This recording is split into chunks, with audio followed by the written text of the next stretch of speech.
मंत्री का इस्तीफा और उसके बाद मंत्री के अन्य मंत्रियों से बातचीत, इस कॉल को फिर वापस लेना, 3 शर्तों की मानने की बात, कई तरह के पॉलिटिकल डेवलपमेंट हुए। जिस भारत को लोगों ने महसूस किया पिछले 72 घंटे के दौरान, वो भारत क्या है? राजनीतिक अंग जो है वो कमज़ोर पड़ा, और अगर ये कहें कि वो हार गया तो अतिशयोक्ति नहीं होगी। प्रशासनिक अंग जो है वो भी बहुत हद तक कमज़ोर पड़ गया, उसकी कोई उपयोगिता दिख नहीं रही थी।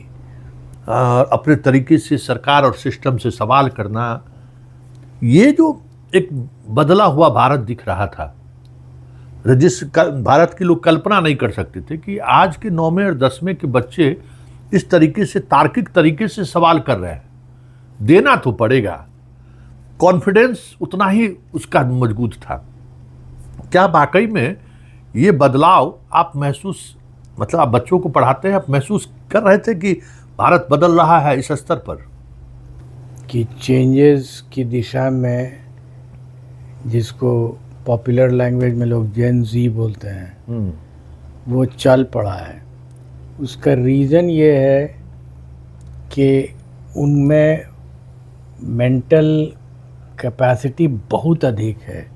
लाठीचार्ज हो रहा है तो जन गण मन गाने लगे, तो आप कीजिए लाठीचार्ज। अब आने वाले समय में सरकार और सिस्टम के लिए एक बड़ी चुनौती है, अगर आप उन्हें विकल्प नहीं दे पाए तो, कि उसको चैनलाइज करना होगा। उसमें बहुत कैपेसिटी है, यंग माइंड है, एनर्जेटिक माइंड है, नए ढंग से सोचता है, नई टेक्नोलॉजी को यूज़ करता है।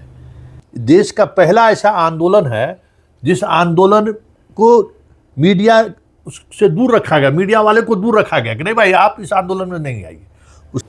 Every aspect of state needs to be relooked eight,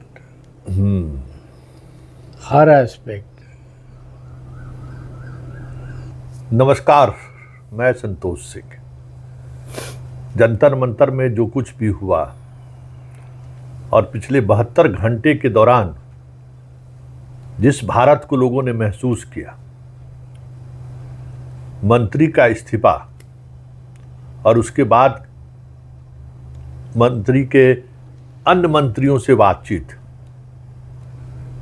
इस कॉल को फिर वापस लेना, 3 शर्तों की मानने की बात, कई तरह के पॉलिटिकल डेवलपमेंट हुए।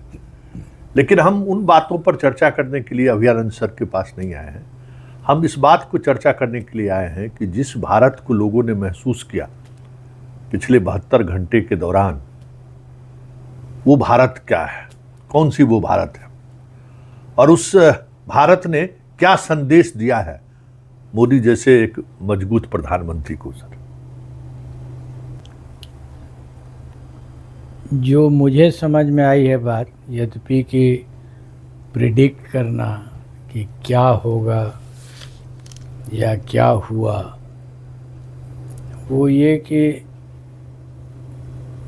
जिस शासन प्रशासन से देश चलता है उसके 2 अंग होते हैं, एक राजनीतिक, एक प्रशासनिक, और दोनों के सामंजस्य से ही ये देश चल रहा था अभी तक। इसमें ये प्रकरण जो है उसमें राजनीतिक अंग जो है वो कमज़ोर पड़ा, और अगर ये कहें कि वो हार गया तो अतिशयोक्ति नहीं होगी। लेकिन उस प्रकरण में प्रशासनिक अंग जो है वो भी बहुत हद तक कमज़ोर पड़ गया, उसकी कोई उपयोगिता दिख नहीं रही थी और आज भी नहीं दिख रही है। ये पिछले कई वर्षों से प्रशासनिक अंग जो है वो सरेंडर्ड था।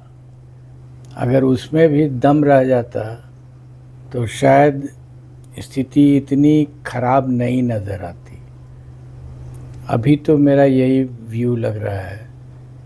अब देखिए भविष्य में क्या होता है यहाँ। आप बच्चों से लगातार जुड़े हुए, मतलब जिस पीढ़ी के बच्चे वहाँ मौजूद थे जंतर मंतर पर, जिस पीढ़ी ने इस आंदोलन का नेतृत्व किया, मतलब हर व्यक्ति, हर युवा, हर बच्चा अपने खुद को नेतृत्व कर रहा था, स्लोगन बनाना, मीम्स बनाना, अपने तरीके से सरकार और सिस्टम से सवाल करना, ये जो एक बदला हुआ भारत दिख रहा था, भारत की लोग कल्पना नहीं कर सकते थे कि आज के 9वें और 10वें के बच्चे इस तरीके से, तार्किक तरीके से सवाल कर रहे हैं। देना तो पड़ेगा, कॉन्फिडेंस उतना ही उसका मजबूत था। क्या वाकई में ये बदलाव आप महसूस, मतलब आप बच्चों को पढ़ाते हैं, आप महसूस कर रहे थे कि भारत बदल रहा है इस स्तर पर?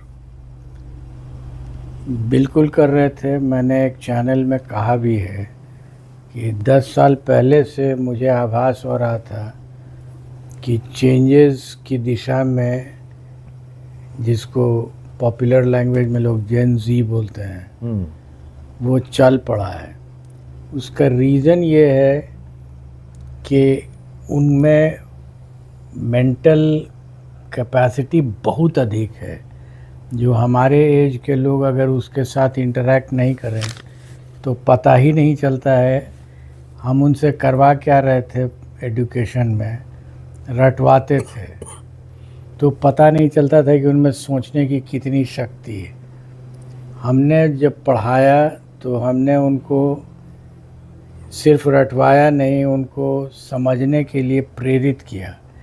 और जब वो प्रेरणा लेकर के समझते थे और सवाल पूछते थे क्लास में, फिज़िक्स और मैथमेटिक्स का जो रियली टफ था, तो मुझे ऐसा लगा कि वो बेहतर सवाल पूछते थे, वो किताबों से बेहतर पूछते थे।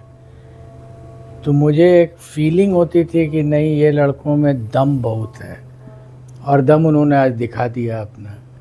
जिस तरह का क्रिएटिव काम सब कर गए इस एजिटेशन में, खास करके जैसे बिहार में, आई वॉज अम्यूज्ड। लाठीचार्ज हो रहा है तो जन गण मन गाने लगे, तो आप कीजिए लाठीचार्ज। अब तो ये क्रिएटिविटी माइंड में है, लेकिन आप कर क्या दिए, उसको रटवाने लगे। एजुकेशन के नाम पर रट्टा मार रहा है लड़का। ये अगर एजुकेशन सिस्टम बढ़िया रहा रहता तो उनको ऑप्शन मिला रहता है कुछ अच्छी अच्छी चीज़ करने का है, जो उन्होंने एजिटेशन में कर दिया।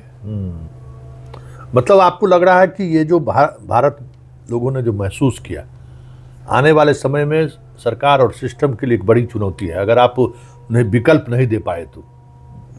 विकल्प और चुनौती, दो वर्ड आपने यूज़ किया जी। ये चुनौती इस सेंस में है कि उसको चैनलाइज करना होगा। उसमें बहुत कैपेसिटी है, यंग माइंड है, एनर्जेटिक माइंड है, नए ढंग से सोचता है, नई टेक्नोलॉजी को यूज़ करता है। तो जो यंगर जनरेशन के जो ब्यूरोक्रेट्स हैं, ये लीडरशिप टेक ओवर कर सकते थे, नहीं करने दिया गया। उनको भी ठोक पीट करके बराबर कर दिया गया। तो सब एजेंसीज को और सब इंडिविजुअल्स को ठोक पीट दीजिएगा तो छोड़ देगा काम करना। अच्छा, अब आपको लगता है कि जिस तरीके का आक्रोश पश्चिम बंगाल से लेके कश्मीर तक दिखा, बिहार से लेके आपको तमिलनाडु तक दिखा, मुंबई तक दिखा, आपको लगता है कि ये जो चुनावी प्रक्रिया हाल के दिनों में जो जिस तरीके से हार जीत हो रहा है, अब कहीं न कहीं वो आक्रोश दिखा रहा है कि कुछ न कुछ चीज़ें अंडर टेबल कुछ और भी चल रहा है? क्या आपको ऐसा लगा क्या? मेरा कमेंट इतना ही होगा कि जो रिजल्ट्स है वो इस सिचुएशन को डिपिक्ट नहीं कर रहा है। जो रिजल्ट आया ओवरवेलमिंग, तो इसका मतलब बहुत ज़्यादा वोट्स पड़े हैं। लेकिन ये जो सिचुएशन है, जिसमें सरकार को झुकना पड़ रहा है, ये उसको रिफ्लेक्ट नहीं कर रहा है। मतलब आपको लग रहा है कि कुछ अंडर प्ले हो, अब हम सिर्फ इतना ही कर रहे हैं कि रिफ्लेक्ट नहीं कर रहा है, रिफ्लेक्ट नहीं कर रहा है। तो फिर उसको अगर किसी को समझना है तो उसके डेटा एनालिसिस में जाए, बिग डेटा एनालिटिक्स करे और तब समझे कि ये जो बात है, लेकिन वो रिफ्लेक्ट नहीं कर रहा है, क्योंकि अगर इतना हद तक सपोर्ट रहता तो ये स्थिति नहीं होती। क्या होगा भारत का? पॉलिटिकल पंडित लोग बताएंगे। नहीं, आप मतलब उस स्टूडेंट की मानसिकता ठीक है, वो मतलब बैरक से निकला है, गया एक मिशन में, वहाँ पहुँचा और फिर वहाँ से मतलब उसके लिए तो ये सफलता ही है, उसको लेकर फिर वापस लौट गया, फिर आप ही के पास आ रहा है। क्या चाहिए कि भाई फिर आगे, क्योंकि एक बार अगर वो निकल गया बाहर तो फिर आप उसको अगर उस तरीके का मानसिक खुराक नहीं देंगे, और जिस तरीके से कॉलेज स्कूल सब ध्वस्त हो चुका है, दिल्ली यूनिवर्सिटी हो, जेएनयू हो, जहाँ पढ़ाई का माहौल होता था, जहाँ डिस्कशन होता था, अब डिस्कशन का कोई गुंजाइश नहीं है। लोगों ने, बच्चों ने दिखा दिया कि हम किस तरीके से सोचते हैं।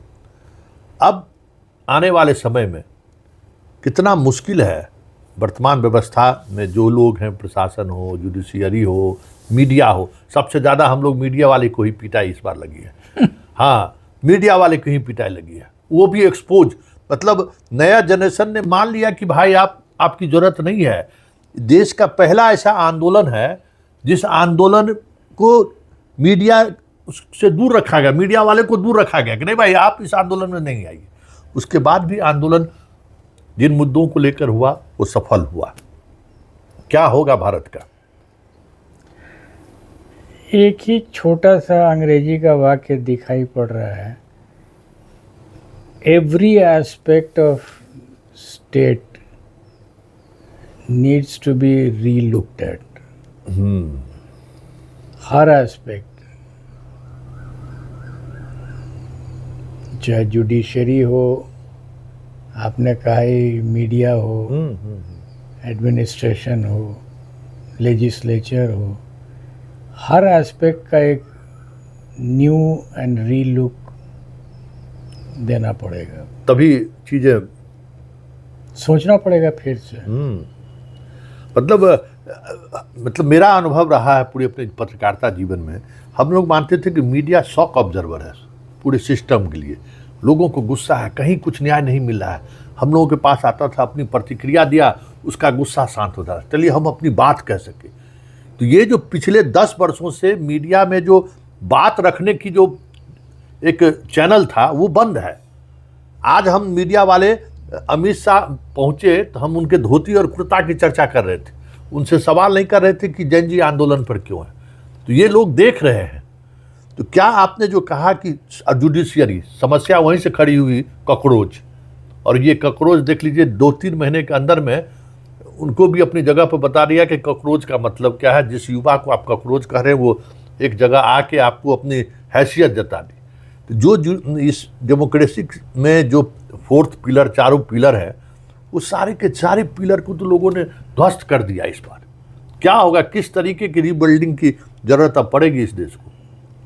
जब गिर ही गया है तो नए ढंग से बनाना होगा, तो एक नई परिभाषा से बनाया जाए। आप भी मानते हैं गिर गया? अगर गिरा नहीं होता तो ये हालत थोड़ी ही होती। अगर हर सिस्टम अपना काम करता रहता, हाथ ने काम किया नाक का, नाक ने काम किया आँख का, तो वही ना अपंग हो जाता है। नांग लिए कपन हो गया, हो ही रहा था वही। क्या होगा? लौट के तो आप ही के पास आएगा सब। हमारे पास क्या है? मतलब अब वही बच्चे को फिर आपको संभालना है कि भाई देख, अब हम वोट नहीं ना मांगे थे ना, जिन्होंने वोट मांगा था वो लोग जाने, और हमको वोट मांगना भी नहीं है। मैंने शुरू से अपने आप के बारे में सोचा है कि रिटायरमेंट के बाद मेरे पास कुछ देने के लिए है, बट बहुत कम है, वो मेरा अपना है। जिसको हम कहते हैं कि फिज़िक्स और मैथमेटिक्स का ज्ञान है, वो भी आईआईटी लेवल पर पढ़ाने के लिए। वो हम पढ़ा रहे हैं, बच्चे निकल रहे हैं, बच्चों का परिवार और बच्चे अपने फर्श से अर्श तक पहुंच जाते हैं 1 साल में। तो उनकी ज़िंदगी बन जाती है। एक एक जनरेशन को उठाने में पूरी ज़िंदगी लगती है और ध्वस्त करने में तो कोई टाइम ही नहीं लगता है। तो आपको क्या लगता है कि इस फेज के बाद मोदी जी के लिए कितना आसान या कितना मुश्किल होगा देश को आगे लेकर बढ़ना? इम्पॉर्टेंट ये नहीं है कि कोई इंडिविजुअल वहाँ बैठा हुआ है, इम्पॉर्टेंट है कि देश आगे कैसे बढ़ेगा। हैज़ द कंट्री गेंड तो नहीं है, लगता है अब कितना साल पीछे आया हुआ है। और ये जो कमजोरी दिखी है, इस कमजोरी का फ़ायदा हमारे बगलगीर लोग नहीं उठाएंगे, इसकी कोई गारंटी थोड़ी है। एक्सपोज हो गए पूरी तौर पर। मतलब आसपास के कंट्री में भी जैन जी का आंदोलन चल रहा था। क्या इनको इससे नहीं लगा कि भाई ये ठीक, हम बहुत बड़े कंट्री हैं, इतना बड़ा सिस्टम है, हम भी इसके जद में आ सकते हैं? महसूस कभी नहीं की? असेसमेंट नहीं हो पाया लगता है। ऐसा फीलिंग होने लगा कि नहीं, हमारा तो नहीं होगा। कैंसर हुआ है तो उसको हुआ, उस परिवार में हुआ है, कैंसर हमको नहीं हो सकता है। यही ना फीलिंग होती है। बगल के घर में कोई है तो उसको कैंसर हो गया, मालूम हुआ है, ना हमको नहीं होगा। चतुर्मुर्ग की तरह जो है सो आप आंधी को का एहसास नहीं करिए, ये अलग बात है, लेकिन आंधी है, सुनामी थी, आंधी थी, समझ में नहीं आ रहा था और बहुत जल्दी एनगल्फ कर दिया।